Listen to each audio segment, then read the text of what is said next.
So welcome everybody. Thanks for taking the time to join us for the third part in this Anyone Can Grow series that we started a couple of weeks ago.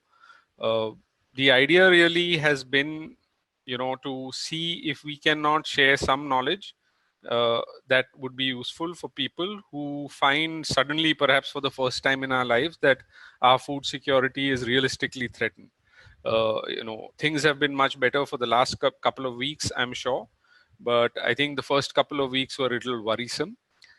We are also concerned that we may not be out of the woods yet, either with respect to the coronavirus or with respect to, interruption to our food security. And the reason for that is, as you're aware, a lot of farms start planting now for the next season. So number one, harvests from farms have been coming in a patchy way, simply because demand has dropped a lot and things like that, and a lot of the markets are closed. Also, simultaneously, we are finding that you're going to have problems with the next crop being planted, even as the current crops are sort of being cleared out. So we may have issues with food security even like a month or two from now. So our proposal is that you can offset some of this by growing a little at home. I know a lot of you may be actually doing this for the first time, and it may not seem very productive, but we believe it can be a lot of fun to do. It can introduce really nutritious and delicious food to you in a way that you can really make out the difference. And of course, you can get over any shortcomings that you face, say a month or two from now, right? So we feel the next best time to get started is right now. Uh, a little bit about us, Yogita and I, and of course we have been joined. I can see we have a interloper on the scene. Our daughter Tara seems to have decided that she would like to be a part of this session. She's highly impressed that one can be on YouTube, and I think that's her kick out of this. So basically, Yogita started growing in about 2006 at home, and then we started, growing more and more at home. We started Green Essentials, which is an organic kitchen garden store in Goa in 2009, I believe, and we've been doing workshops since 2010, trying to show people how simple it really is to grow their own food organically. We've also done larger scale growing than our own kitchen gardens. At one point, we were handling 3 farms totaling to about 1.5 hectares. Fruits, vegetables, crops like coconuts, things like that. We didn't do a lot of grain, but fruits and vegetables and herbs has really been the core of our growing. We used to run farmers markets, we used to supply stuff to supermarkets, and so on and so forth. And what we really have been trying to do is to help coach new kitchen gardeners in the process of growing their own food. So that's really our goal with this session and our goal in general. Um we believe gardens can be very productive simply because that's what we've experienced now for over 12 years, well, almost 14 years. And this is an example of a very recent harvest at our place. You will see we got a few strawberries, less this season than we usually do. We've got lettuce, we've got mustard greens, we've got spring onions, pineapple, and so on. So, more or less what we found during this lockdown is that we've had more food growing at our place than we can, as a family of 3, actually consume. And that's been a good situation to be in. Uh, I'd just like to take a quick minute to sort of recap what we've been doing in the past sessions also, especially for those people who were a part of them. Uh, in the last session, we talked about how to prepare our own containers. So how do we select pots or containers of the right size? Then we talked about the different types of materials that containers could be made of. We explained how drainage especially is really important, and you need to make sure that these containers have proper drainage because excess water is likely to kill your plants. We showed you how to prepare excellent organic soil. It works for most herbs, vegetables, and fruits with very few problems. You will remember that the proportions we talked about were 50, 25, 25, where 50% is any garden soil that you can find even in your compound. or in your complex. 25% is vermicompost ideally, or cow dung for that matter. And 25% is coco peat, which is this soil texturing agent that we find very useful. And we also then talked about how sunlight plays a very important role, and what grows in sunlight and needs sunlight, and the few things that actually grow in the shade, right? So you can go back to this, of course, and have a look at this session if something seems to be forgotten. But we'll move on from there today. So the stage that we are focusing on today is the transplanting or sowing. Remember, these 5 or 6 steps are really the steps that you have to go through every season in growing, where you prepare your seeds in nurseries, then you prepare your soil, which was done in session 2, then you transplant or sow your plants in, then you go through the growing phase, which is the longest phase, where you have to care for the plants, and lastly you reach the stage where you're able to begin harvesting, right? But after you're done harvesting, almost immediately, or actually even in parallel with that, you have to actually plan your next cycle of planting to make sure that your garden continues to stay productive through the season and through the year. Yeah. So for those of you who have been following us and been in sync with the sessions, hopefully you will have some seedlings underway.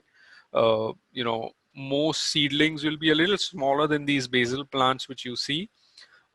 These are probably just a week away from being ready to transplant. But if you've not had great results with these, please, write to us. And the best way to do that is through this Telegram group that we've created. Yeah. So I'll give you the link to the group a little later, but you can send in photos of where you are and we'll respond to them immediately, as soon as we can rather. So today's session is going to cover this. We're going to talk about transplanting your seedlings into their growing containers. I realize this may be a bit early because your seedlings are not yet ready, but you will know what to do when that comes around in a week or 2 from now. So that's what we'd like to talk about. We'd like to discuss a little bit how much you should grow, because we found that frequently people end up planting too much of one thing. So how much do you need to grow in order to have meaningful amounts of food for your kitchen? That's another point of discussion today. And then we'll talk also about, so most of the time we end up planting single plants in single pots or containers, depending on their size, especially the regular sized ones.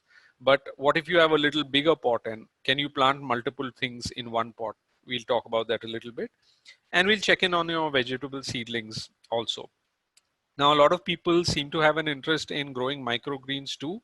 And especially for those of you who have, somewhat shaded balconies and are finding it too difficult to grow other things, microgreens can be a really productive thing to grow. Okay, so just a reminder again that keep your questions handy. Please enter them in the Q&A section of your Zoom interface. Just type them in there and we will come to them at the end of the session.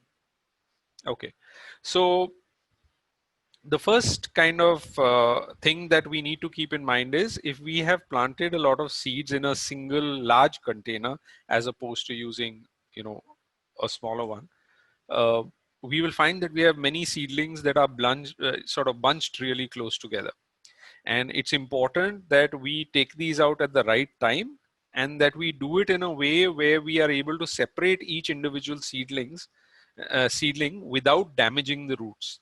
Yeah, because damaged roots can lead to a slowdown of the growth of the plant at the very least. And in a worst case scenario, your plants may not really survive what we call transplant shock. So just to give you an example of what I mean by transplant shock, if you look closely in these particular images, you will see that the saplings that have been planted in these pots here are looking pretty smashed, in the sense they're lying down and they look wilted and they're along the soil and they're not standing upright. So this typically happens when they are experiencing some amount of transplant shock. And we found that this is something that you need to plan for in order to minimize, right? Otherwise things take a lot longer. So just to contrast this, this is an example of a transplant which is not experiencing shock. So you will note that basically we are seeing the seedling, it's nice and upright, it looks healthy, and it's not something that you need to worry about in terms of its survival, right? So our idea is to basically ensure that in most cases, this is the result we have, and we'll talk about it a little bit. So imagining that you are actually taking seedlings out, separating them from a pot, and then transplanting them, here are some of the things that you need to do. You need to prepare the seedlings for their transition into the new growing container. And the best way to do this is by sort of putting them through a little bit of inconvenience or discomfort in advance of the actual transplanting. So usually what we will do is we will begin working on them about a week before we are going to transplant.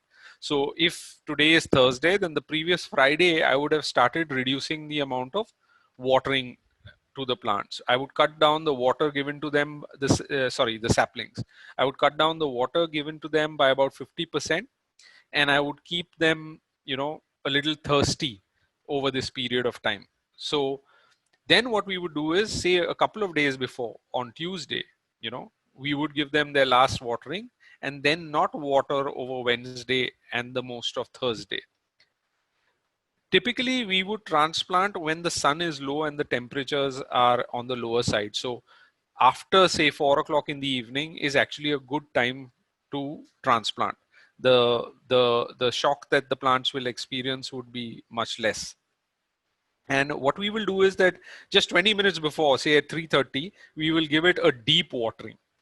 Now, because these plants have been deprived of water, they have automatically kind of tried to reduce their consumption patterns. And when they get this deep watering just before, they find water available and quickly react to take a lot of water up, right? So this means when they go to the new place, they do have a reserve of water in them. And this will do them a lot of good when the transplantation actually happens. So what you should then do is take it to the new pot, nicely, firmly set the seedling into the new growing pot that you're going to be in, and water very well, right? Okay, so when you have one plant per cup, as you can see in this case, transplanting becomes a lot easier for a few reasons. The first, which is the obvious, is you don't have to separate the kind of seedlings much, right? You are basically taking one plant, you don't damage the roots, and you end up having a situation where things work very well. Okay, so if you look at transplanting single seedlings, this reduces the chances of root disturbances. This can be done at any point through the day, and this can be something that ensures very high survival rates. Here's the difference between, I think this illustrates the big difference between something that has been grown in a cup as opposed to something which has been grown in a pot. So if you can see this root ball around the seedling, you will notice that the roots are very well formed and they are wrapped around this sort of ball of soil. So when you actually transplant this into the new pot, it's almost like the plant hasn't been disturbed at all. The roots are entirely intact and it has most of its nutrients and its familiar soil available around it, right? So we find that when this type of method is used, there is almost no kind of need for us to wait for the cooler parts of the day to transplant. We could do it right in the middle of the day itself and everything would be just fine. Survival rates are a lot better, of course, right? So what I'm going to do is that I'm going to hand it over to Yogita and to Tara, who are going to basically demonstrate how this can be done. All right. Hi, everyone. This is Tara, my little helper for today. We are basically going to show you how you can transplant your seedlings, whether they are growing several in a container or whether you've grown them individually. So before we do that, I'd like to show you something. Here is a set of spinach seedlings. This is grown in a paper cup, and this is about, I would say, almost 3 weeks old. What you can see is that there are several plants. There's 1, 2, 3, 4, 5 plants in this. Which means that each of these will have to be separated, because if I have a plant this size, which is about an 8-inch pot, I will need to put 1 plant per pot. Having more of them would mean there will be competition, and so I will not put 5 of them in one container. Now, if, like Karan mentioned, I had sown them singly, like for example, I have a basil that's just a single plant in here, there is a certain way that I will do the transplanting, as opposed to if I have a cluster of plants growing together. It could have been a nursery that was in a pot, in any kind of a dabba that you may have had, or in a cup like this. So the first thing to do, as he mentioned, is that over time you've got to reduce the watering in the week prior to transplant, so that they are basically getting a little ready for the shock that they're going to receive as they are transplanted. Then 48 hours before, you water it, and then you don't water it for 2 days. And then just before we started the plants you would want to grow. So ladyfinger, beans, chilies, brinjals, Malabar spinach, palak, red amaranth, water spinach or sweet potato, and gourds, ridge gourd, I mean the gourd family including ridge gourd, little gourd, and so on, will be something that you can grow in this particular season going through to the monsoons. So these plants will probably get productive by the time the monsoon just about starts in most of our locations, and it will be productive through the monsoon too. If you say bindi, it's a fairly tall plant, so it needs a larger 10 to 12-inch pot. It's not a very stocky plant in the sense it doesn't have a lot of volume in that sense. So this kind of pot will sort of suffice. And because each plant does not produce a huge amount of fruits, if I can call the bindi a fruit, then you will see it is better to have a larger number of these pots. So depending on how big your balcony is, you want to have between 8 to 10 pots at least too, so that you have a reasonable amount of ladyfinger to kind of cook, right? Full sun, those are the requirements that you have for this particular plant. Coming next to beans, which is the long beans, like Val is one variety that we grow. This also requires a 12-inch pot. You will notice that most of the plants require a 10 to 12-inch pot, so that there's enough soil mass to hold them up, especially in the case of taller, heavier plants. And also at the same time, there are enough nutrients to last them for a while. So for beans and Val, we would grow 2 or 3 plants in a 12-inch pot, each of them in a 12-inch pot. Then we would grow chilies. Just a couple of plants of chilies are usually adequate for most families. So I would have 2 pots of 12-inch for chilies, for example.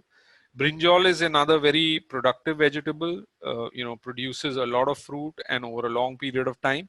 And therefore we would have not more than 2 or 3 pots of these. Malabar spinach, which is a climbing vine, is also a profuse producer of leaves. We would use a 12-inch pot for these, and a couple would be more than enough. The leaf of this plant is a little bit like a palm leaf. It's like it's got a glossy surface. It comes, one of the varieties has a red stem, so it looks very nice too. The other name for it is basella. Palak or spinach, which most of us are used to eating on a regular basis. This I would have at least 5 plants, and if they were 10 to 12-inch pots, a little bit on the bigger side, you could put 2 plants in each pot, right? So, but you would have to space them out. Don't plant them too close together.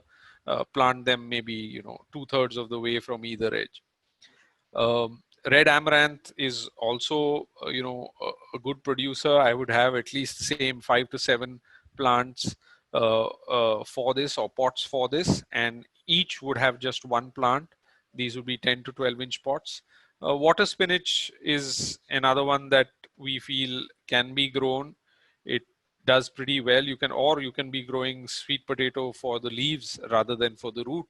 And we would grow 4 or 5 of each of these in a 12-inch pot. We are going to choose a little bit bigger pot for the gourds family, things like bottle gourd, snake gourd, bitter gourd, that's Karela, or pumpkin and ash gourd. And basically we are going to just have a couple of these pots. So if you want bitter gourd, for example, don't have like 10 different pots of bitter gourd, because each pot produces a fair number of fruits over a long period of time. Okay. You'll notice that we've added a column over here which actually talks about companions. So what we are trying to say is that in the case of, say, ladyfinger, you can also grow red amaranth to a small size around your ladyfinger plant. So if you have red amaranth seeds, you can sprinkle them there and you can harvest them young, right? You have to not let the plant get too crowded, but they will kind of grow in parallel. Usually what we look to do is to have a low plant growing within the pot and then a taller plant. Since bhindi is pretty tall, it may go up at least 4 feet high. It'll grow above the red amaranth and it will get all the sunlight it needs. Val is another climber. It's a good idea to use like a bamboo stake and let it climb in your pot. And that again leaves space below for red amaranths to grow. Chilies, you can plant some spinach with them. Again, in each of these cases, the spinach would have to be harvested at a little younger stage, simply because you don't want it to completely crowd out the chilies and start competing with it. But it is possible to grow multiple things in a single pot. Mint is another thing you can grow with brinjal, planted just at the edge of the pot, and it will kind of take up the space in the middle. Only for maybe, like a 2 or 3 finger span around the stem, you can kind of keep that clear and make sure that it doesn't crowd the brinjal too much, and so on and so forth. If you go through this, table, you will see a few options of companions that can grow together in a single pot. Okay. Now, when you're planting different types of plants together, then there are a few things that you should ideally consider. Okay. The first thing is that the sunlight requirements of these two plants should be similar, so that if you are placing them in a particular part of the, of your garden or your balcony or your terrace, then they will thrive there because both of them love those particular conditions. Similarly, it is important that you grow things that have similar water requirements. If you grow something that doesn't like a lot of water with something else that likes to have a lot of water, you will usually have one of the other of them dying. So just to take an example, I think I've mentioned in the past session that tomato doesn't do very well with too much water. And if you were to grow something like mint, which enjoys a lot of water along with the tomato, then you would have, problems. More likely, the tomatoes will get a fungal disease and will basically die away, and all you'll be left with is mint, right? So a little care in kind of choosing this is a good idea. Okay. We also need to consider the kind of space available, so that there are sufficient nutrients for both plants. So if you are picking 12-inch pots, 10-inch pots, and in the largest case 14-inch pots, they have ample room to grow. You cannot take a 6-inch pots and then stuff two things into them. You will not have good results. Okay. Now, an example of multiple things planted in the same container is this bathtub, which I'm sure you can see. This was something that I would say we rescued from my mother's apartment once she figured out that bathtubs aren't really as much fun as we imagined they should be. And basically every year we've grown multiple things in this. I think the previous year we grew carrot and we grew beetroot. Yeah, I think so. And this year we planted beetroot and a lot of spring onion in them. So as you can see, the spring onions are growing very well, and they're really thriving in these conditions. And yes, the spring onions, we basically use them for the leaves. We don't usually let them kind of grow to the full size for the onion root, right? For that, the spacing of the spring onions would have to be a little bit more than it is in this particular case. You will also see that we have several pots around here. We have kale growing around here. I can see chilies I can see talinum. I can see, I think, some beans in the background. Also some peppermint and so on. So what we try to do is we try to ensure that we have a lot of diversity, because this also helps us experience less damage from pests, right? Yeah, there's some lettuce in there also. So ideally in your garden space, try and make sure that you grow many things and yet get sufficient quantities of the things that you're really interested in consuming. Okay.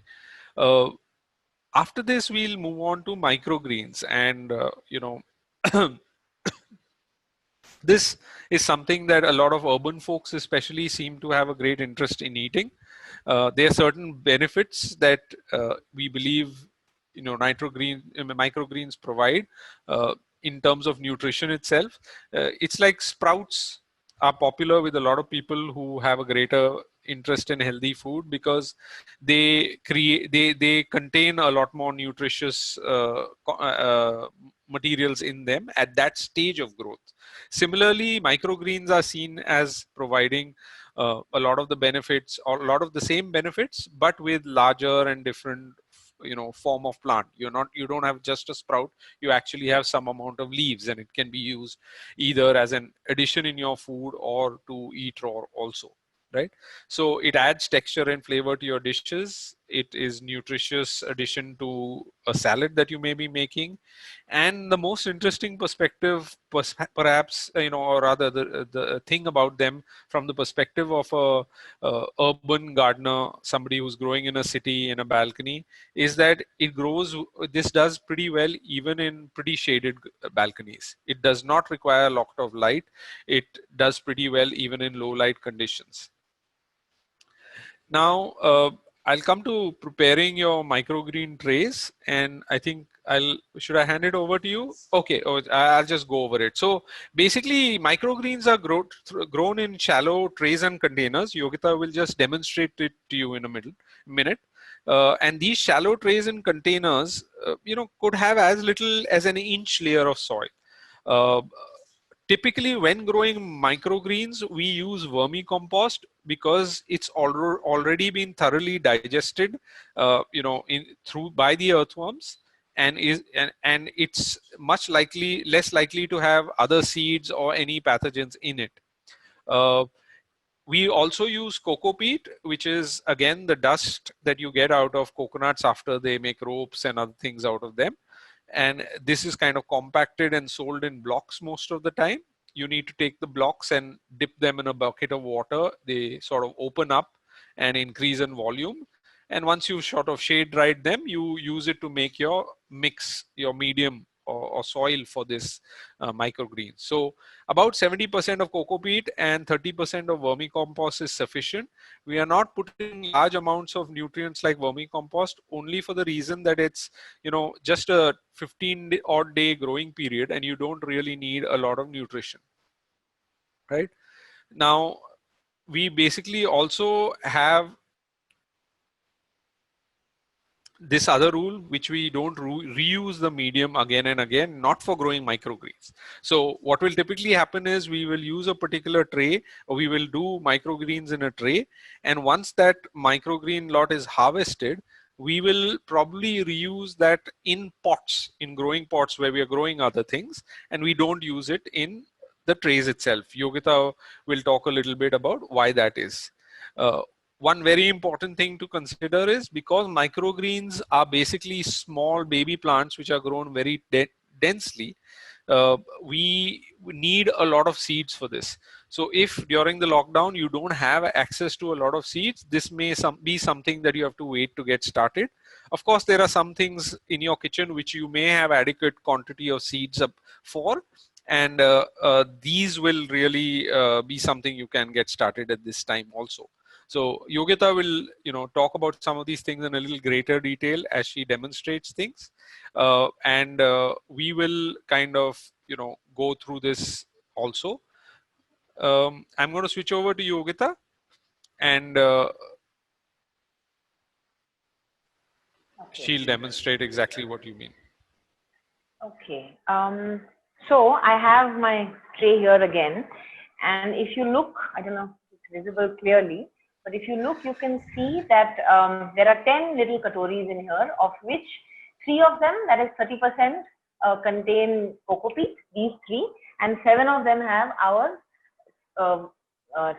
these contain vermicompost, and these over here contain coco peat.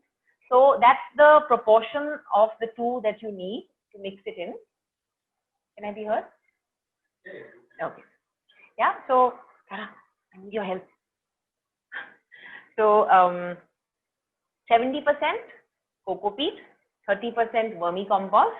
That's an appropriate mix. We mix these and we'll put them into the tray. But before that, I just want to mention that you could use seeds that you buy from outside for your, and we'll go through which are the ones that make good microgreens. For example, I have radish, a whole packet full of radish seeds, and you will need a lot of seed to make microgreens. But if you're unable to get this, you can take, whole urad dal, whole moong dal, that is amply available in many homes. These sprout really quickly and make for very nutritious, and they grow quickly as well, and nutritious microgreens. Then you have pea shoots, which are very popular. So if you don't have peas, dried peas, there's this other vatana that can be soaked and can be planted. This also would make really nice microgreens. Then you have mustard seeds. Again, they'll have a nice sharp flavor. You can also try methi. Methi tastes really nice as a microgreen. In our warm and tropical conditions, the winters actually are best for growing methi. In the summer months, it's difficult. So they do work very well as microgreens at this point in time. So these are some of the seeds that you can use. Let's do the mix. Tara, can I have your help, please, to make this mix? Can you upturn all of these? And 70, 30 of this. Mix it up well. One of the things, while Tara is mixing, I will talk about is that, a lot of the seeds that are commercially available have a coating of some kind of a fungicide or some kind of a, some treatment. Usually Thiram, I think that's used, but you'll find that either the seeds don't look their natural color. You'll find sometimes they have a nail polishy kind of coating.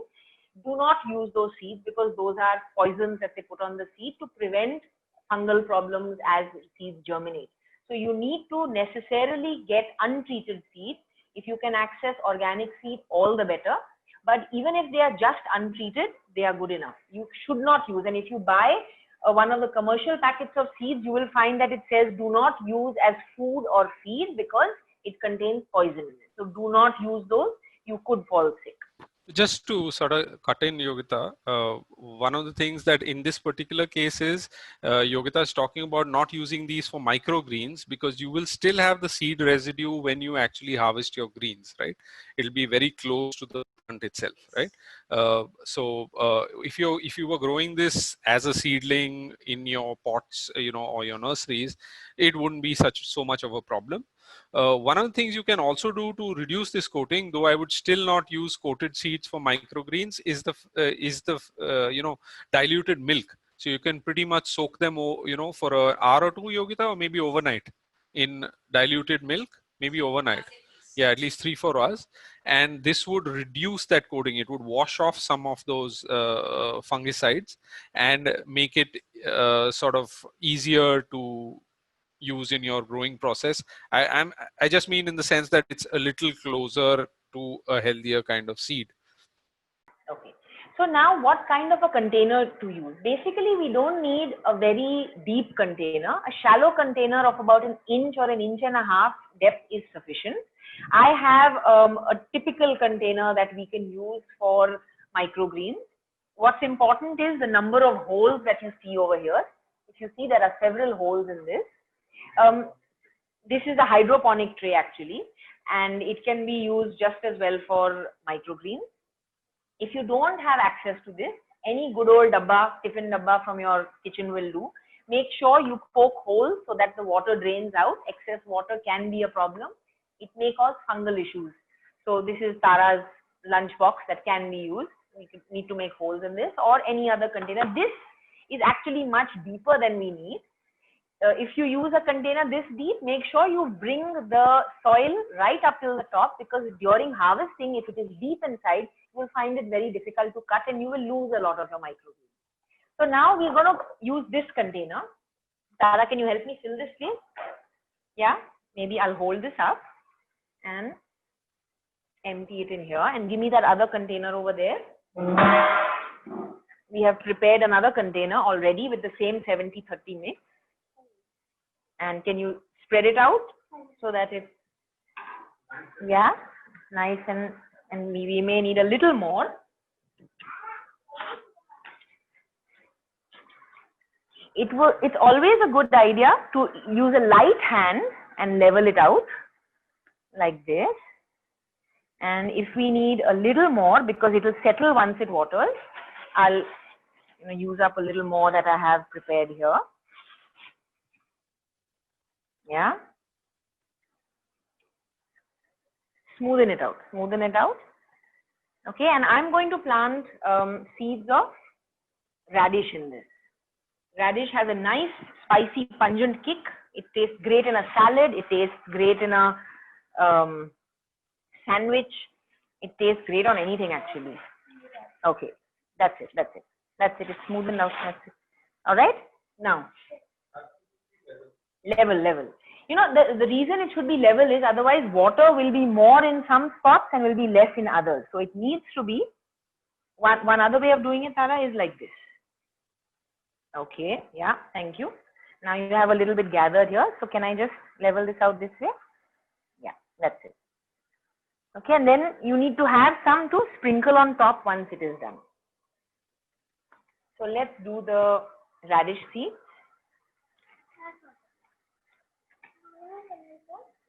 So this we have to make sure, there are two ways to do this. Either you can make, just furrows with your finger like this at, say, closer. So you can use two fingers like this. Yeah, 2.5 inch spacing. Now spread it. Or you can even just directly do it and maybe make one last one over here like this. And we can sprinkle them in the furrows and then you gently cover it. Or the other way to do it is just have it plain, sprinkle it, all over. 1 minute. Don't be impatient. Yeah. And spread it out, not too thick and not too, so like this. So I am choosing to do it the second way because I want it to be a little dense. And that it will, so you can see how dense it is. You should be able to see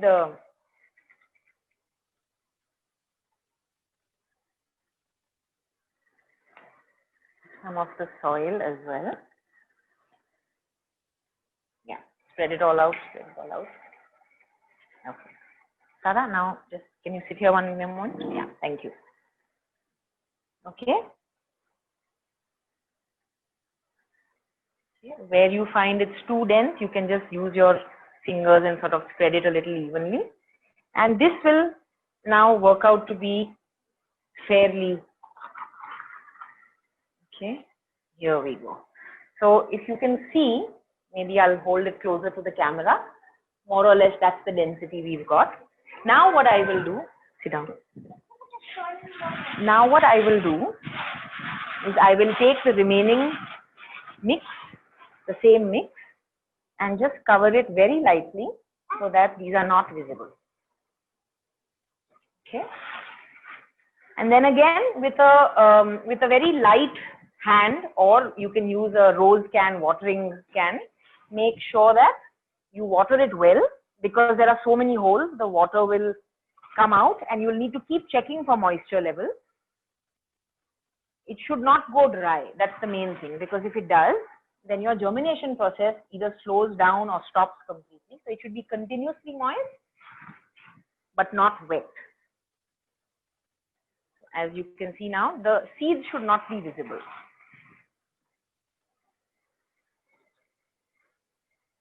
More or less covered them up.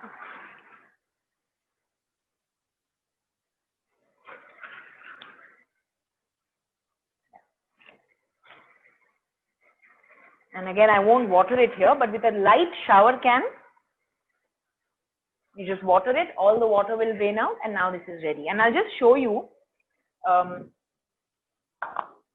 this is something I planted in rows about a week ago. It's not yet ready for harvest. This is a little sparse. I would have actually planted it a little closer. I had someone help me, and so we sort of didn't quite get it right. But this is not too bad. As these grow a little, they will sort of cover up this space. But you can see there are clean lines here.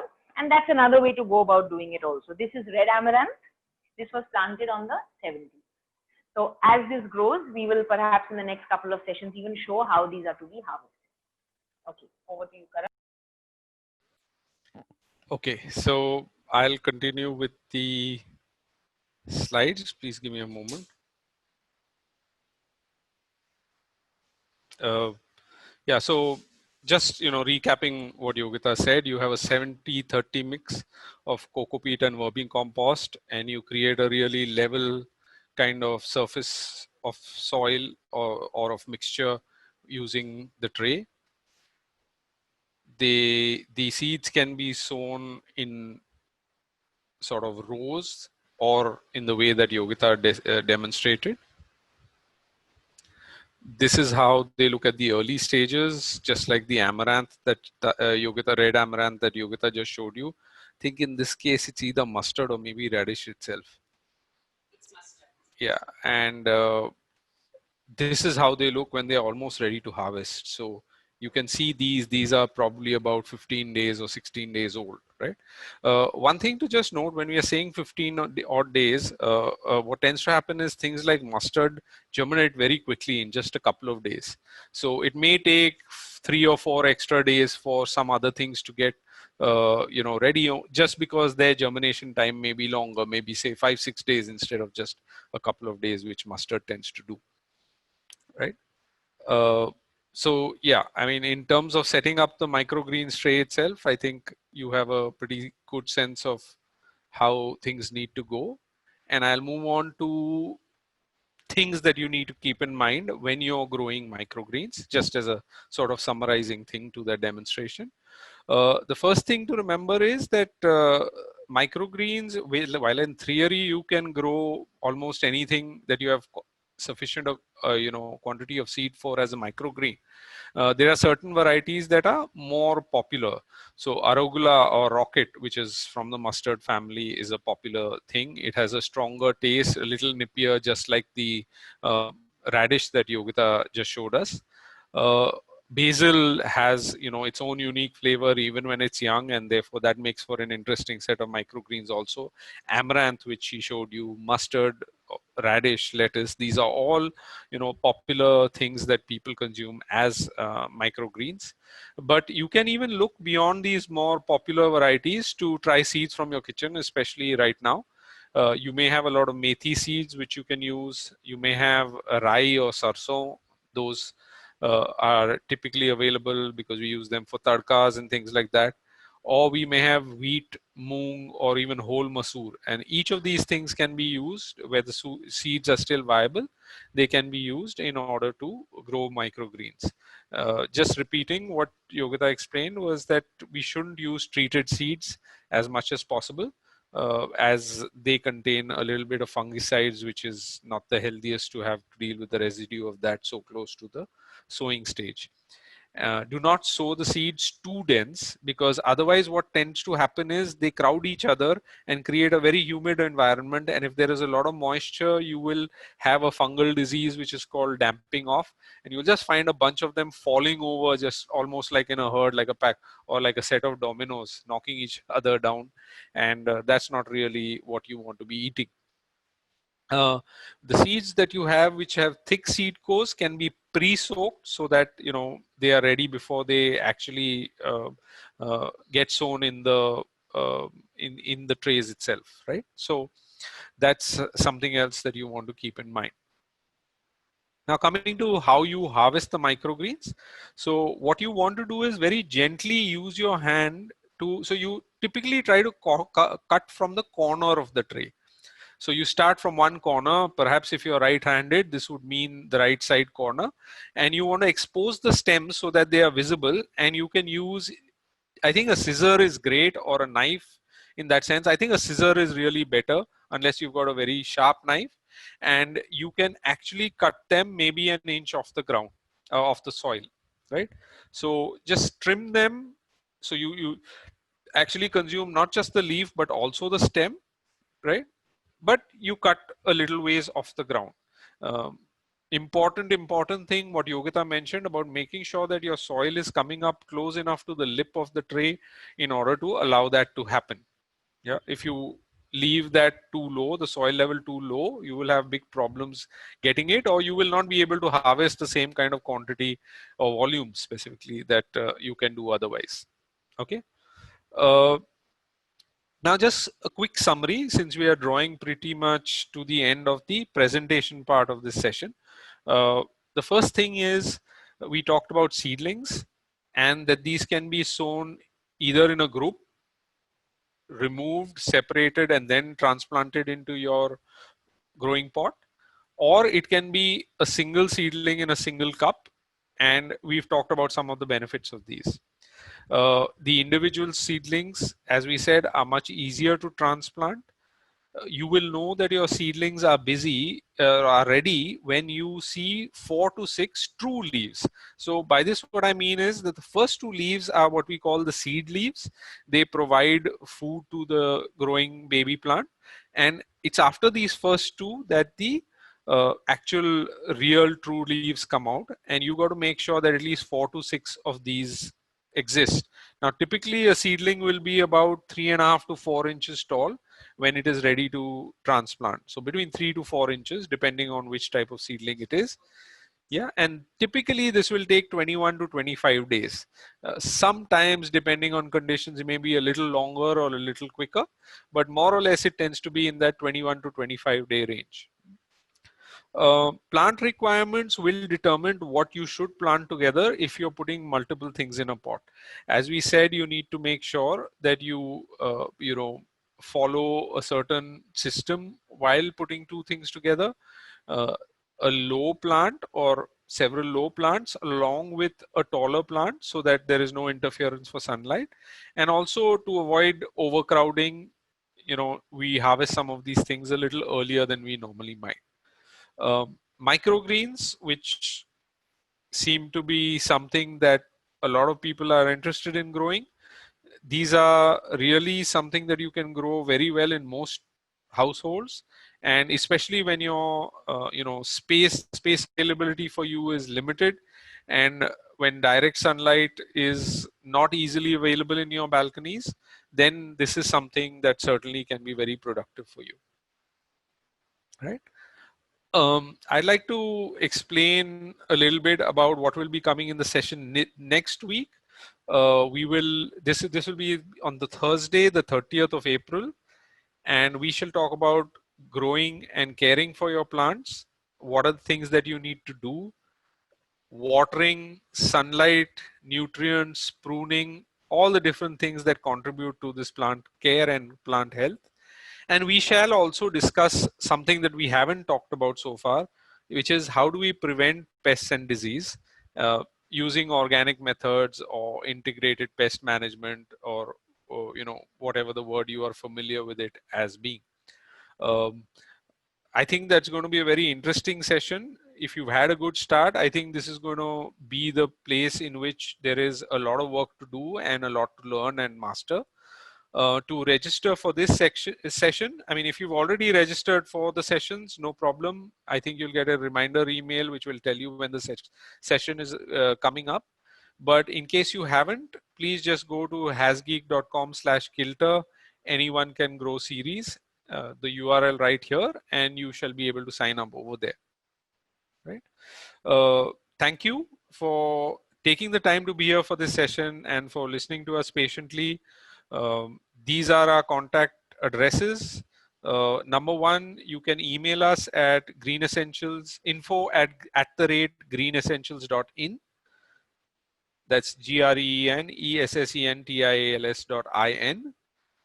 And we can also continue a more interactive conversation using Telegram. If you're not familiar with Telegram, it's an app, a messaging app that you can install on your phone.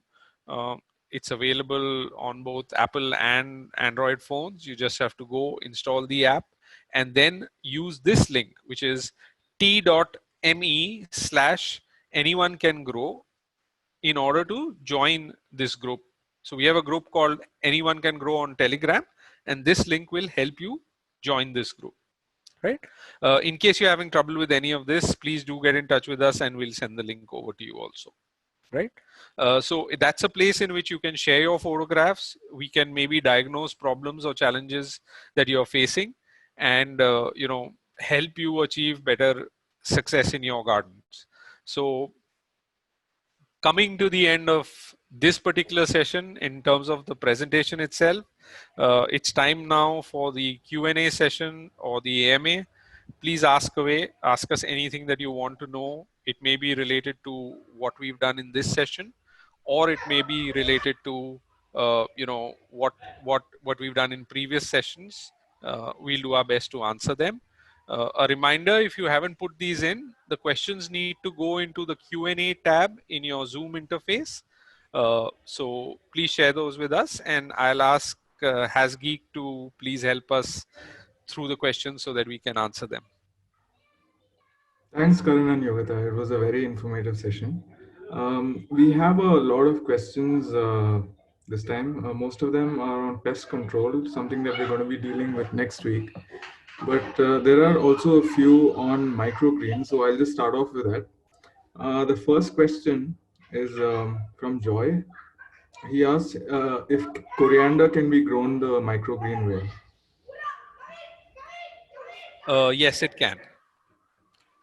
Coriander can be grown as a microgreen. Of course, like I said, so two challenges there, Joy. First is that coriander is a, sort of a hardy seed.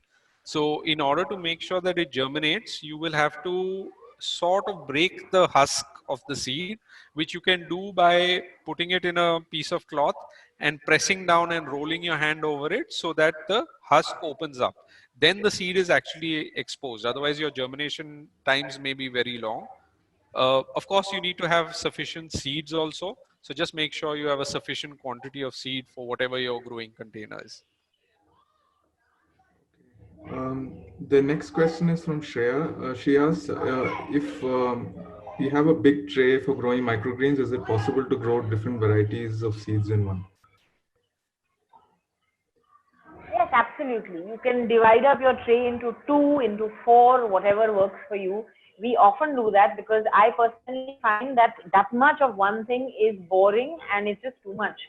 So I usually divide up the tray into half, and in half of it I would sow, say, amaranth, and in the other half I would sow radish or arugula or basil. Even basil tastes lovely, and it works perfectly well. So sure, that's a nice way to bring some variety into what you're eating also. Yeah. I would just like to add to that by saying that, because microgreens don't have a lot of volume, you just want to make sure that you get your calculation right. Otherwise, what you end up with is, a situation where the volume of what you've chosen isn't enough to be, shared between, say, 2 or 3 people, right? So just adding to what Yogita said, yes, you can divide the trays, but that's only if you have a really big tray. If it's a smaller tray, then that may not work as well. Okay. The next question is from Jessica. She asks if there are any special tips for growing microgreens directly on the ground rather than on pots. Jessica, I would not really grow microgreens in the ground. And the reason that I say for that is that since it is at such a low level close to the soil, if there is something wrong in the soil nearby, it's likely to affect your microgreens. So by that I mean, like, if you just take an example of a typical garden, if you've got a dog, he's going to visit, and if he's going to visit, he's probably going to shower it. So that's not a lot of fun when you're eating microgreens. With taller plants, over time, a lot of that washes off because the microgreens itself grow just over 2 weeks. Okay, she also asks if once you cut the microgreens, do they grow back again, or No, do we they have to? don't. And that's one of the reasons why microgreens, in my view, are not a very efficient use of seed, because once you harvest them, they are done. They will not grow back. Okay.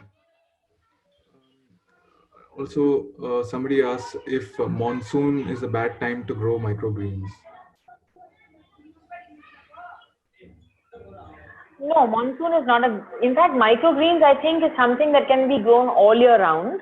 If you have a sheltered balcony, as long as you know you're not keeping it. In fact, you should not keep this out completely in sunlight. It should get a little bit of light. That's fine, but it does not need a whole lot of light. And if it gets a lot of water from the rain, the heavy monsoons that we have, they will just get flattened, or they will fall to one side and they will be unhealthy. So because you don't need it to be out in the open, you can grow this 12 months of the year, and you can grow it in any small corner of your apartment, or in by a window or by a balcony that doesn't even get a lot of sunlight. So 12 months is good.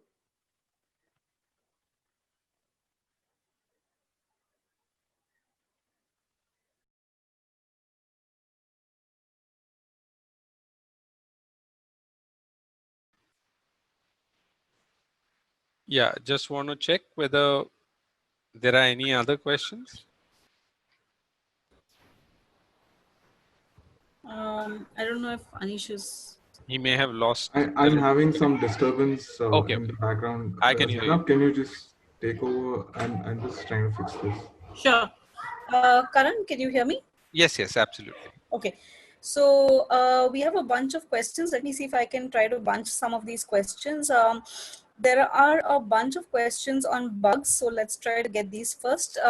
One is my basil plants have got black bugs, which are eating away the plant. How can I get rid of them? And another question is I tried spraying neem oil, but they still persist.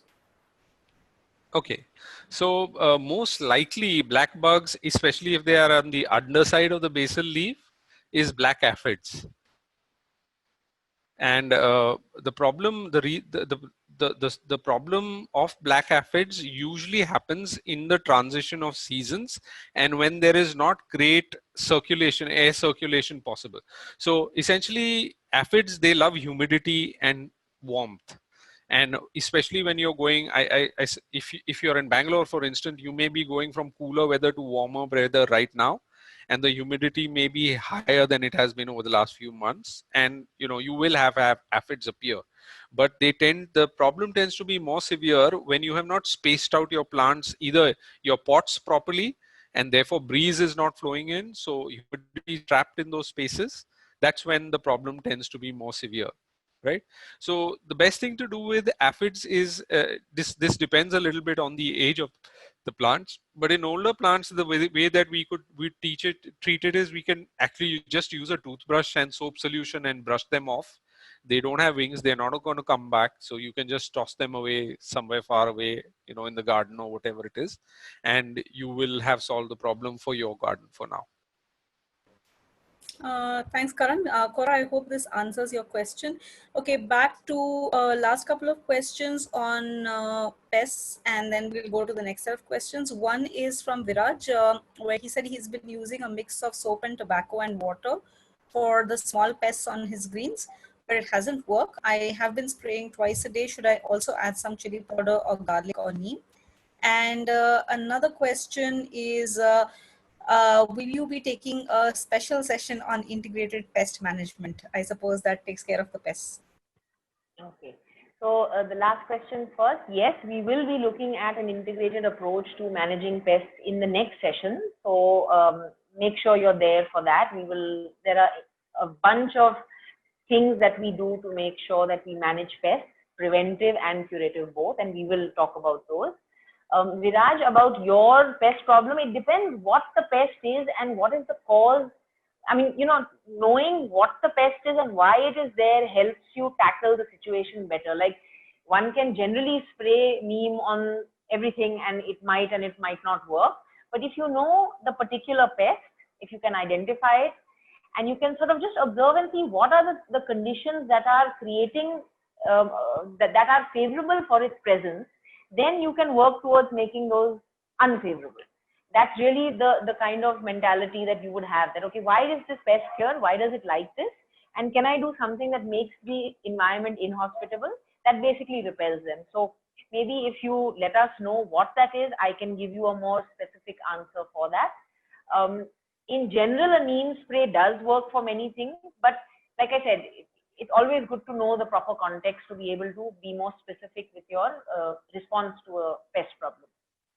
So Viraj, if you can do this, I don't know if you're already on the Telegram group, but if you can join us over there, then what we'll do is that and if you can post some photographs, then that will allow us to sort of identify the pest and to make sure that we can give you a very specific solution. Okay, thanks Yogita. Karan, Cora has more questions on the proportion of soap to water. Can we take this on Telegram so that we can answer more questions that are there otherwise? Cora will paste the link here for the Telegram group. Would request Cora and Viraj and some of the others to join so that we can take the next set of questions. Okay, so in the Q&A tab, we just have before you start that, Zainab, if I can quickly interrupt just for a second. See, in general, I would say this. I know that when we started growing, we were equally anxious about pests and disease. And this is a very natural reaction when one is new to growing, because one sort of feels that, you know, disaster is just around the corner. And but let me reassure you, don't think too much about pests if you can help it. Those solutions will come, and typically pest problems will happen as the plants get older. Usually I don't see a lot of problems happening in the first month, for example, right? So usually those happen later, which is why we'll cover it in the next session. Don't stress too much about it. Eventually, when we are taking an organic approach, we basically say that, you know, prevention is our goal.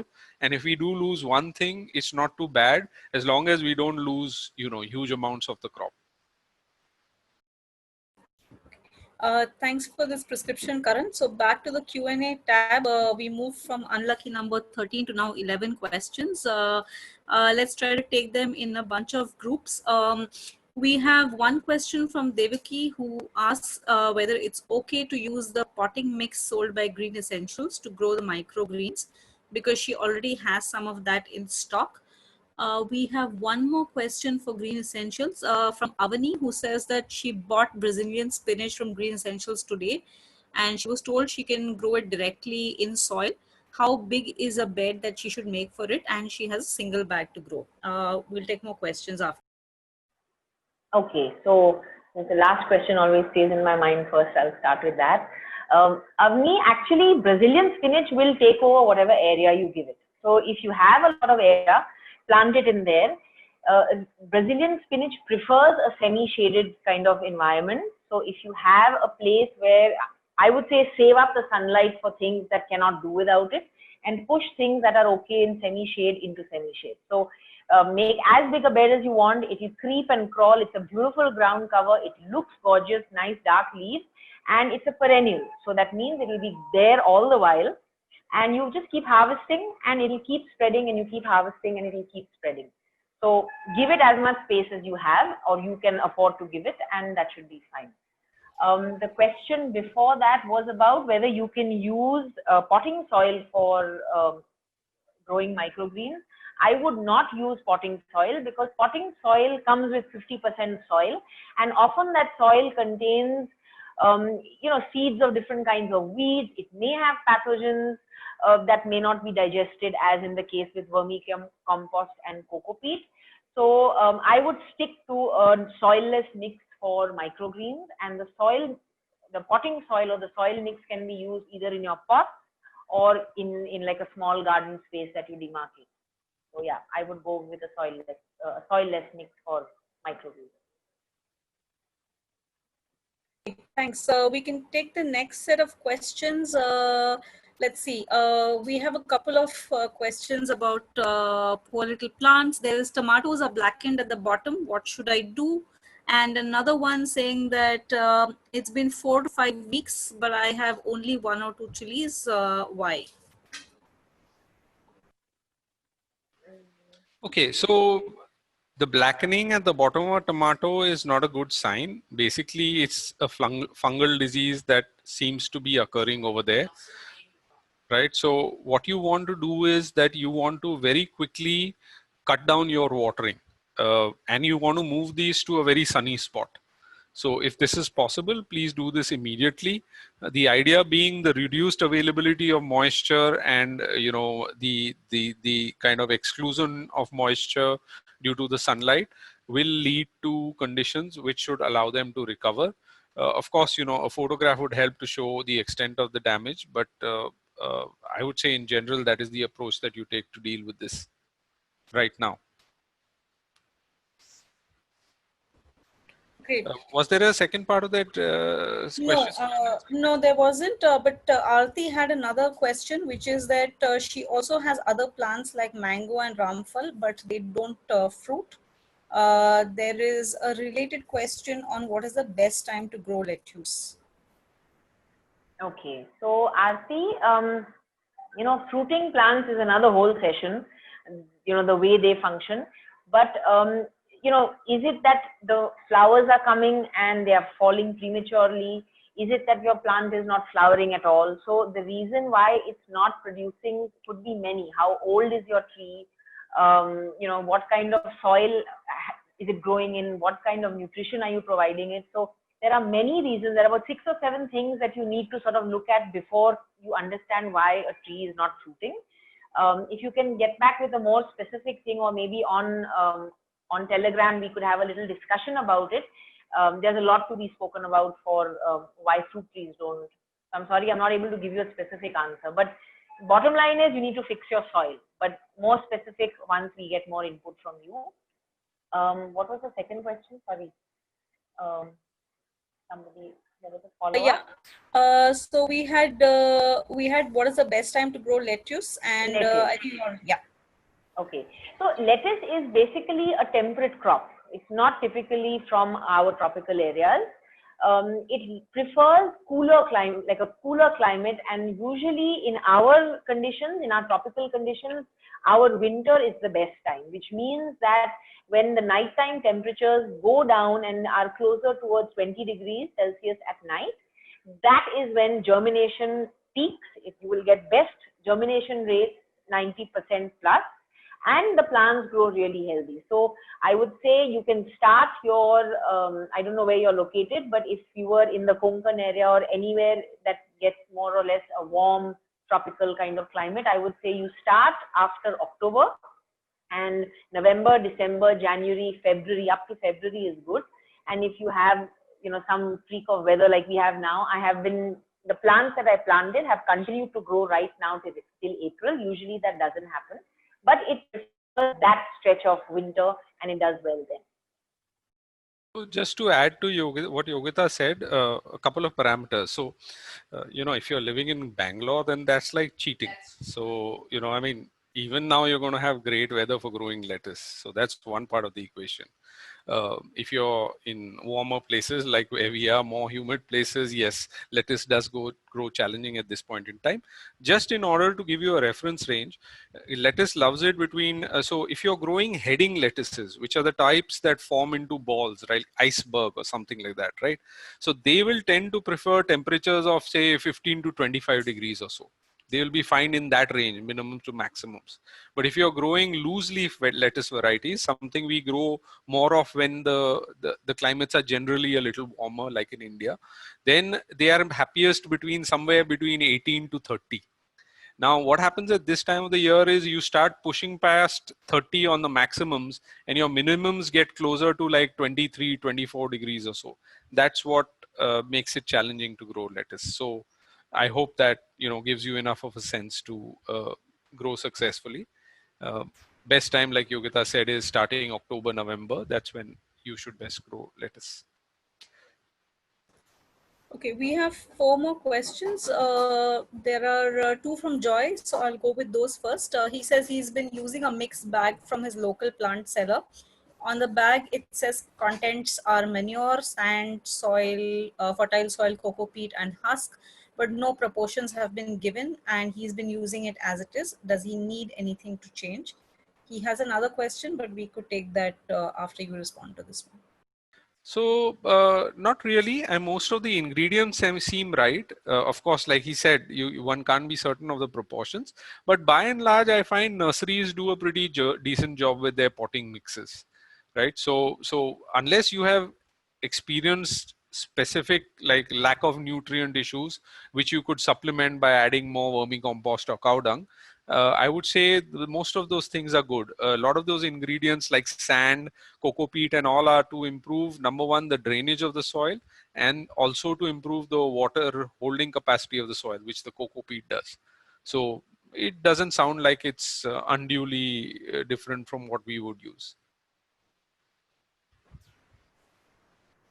Okay, and his second question is, how do I choose the seedlings to transplant if I do not want to transplant all the seedlings? He also mentions he went a little over enthusiastic and germinated a lot of seeds. Yeah, so Joy, first time I planted seedlings, I planted Knoll Kohl or Kohlrabi. I don't know if you know it. And I emptied the entire packet. So I had somewhere over 100 seedlings. I thought I was a genius. Unfortunately, I planted them at absolutely the worst time of the year, which was in October, which means we had those kind of post-monsoon shower and all 100 died, at which point I thought I was a dud. You know, the answer is somewhere between the two.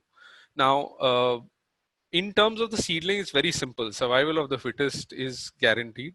So just pick the healthiest of those seedlings and transplant those, you know, in the quantities that you actually need them. By and large, and this is one of the other reasons why I feel that one seed to one cup method works a lot better.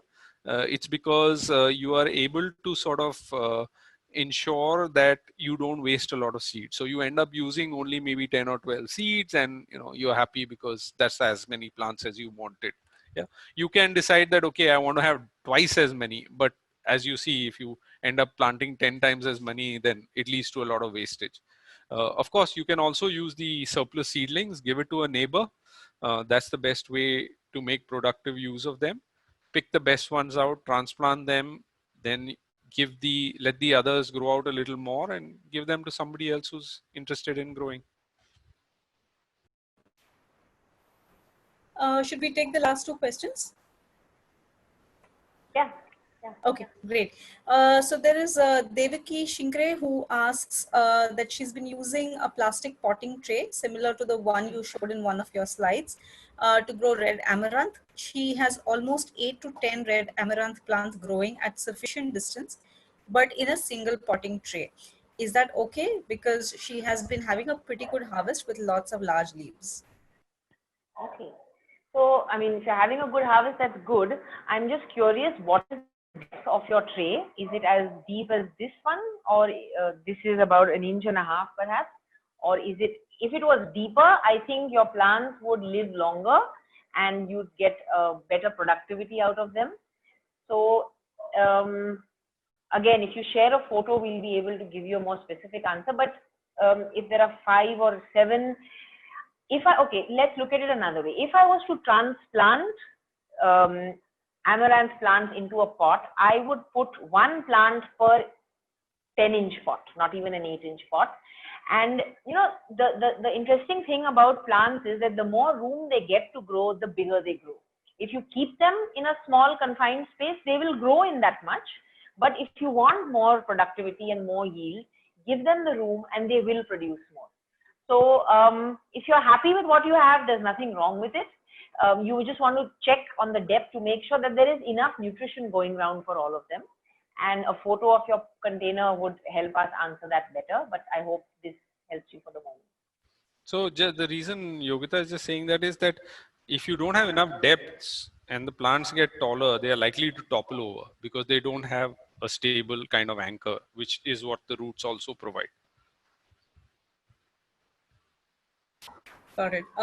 We have one last question. I think Devaki has already joined the Telegram group, so she could be posting some photographs over there.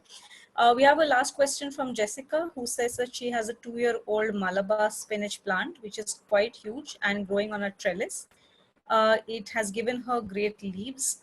and it has gone totally dry, and mostly it is very long, thick vine with a couple of live green shoots.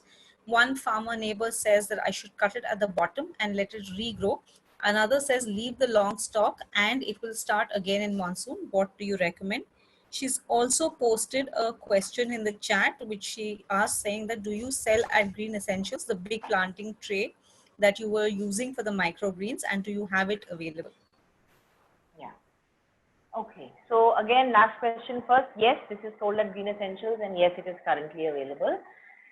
With regards to your Malabar spinach, there are 2-3 things you can do. I would go with a haircut. Like I would cut off the long dry bits, because I feel that the plant is carrying dead weight and there's no need for that to be there. You give it a cut, it sort of perks up and it'll grow. Give it a little more compost and it'll grow back from there.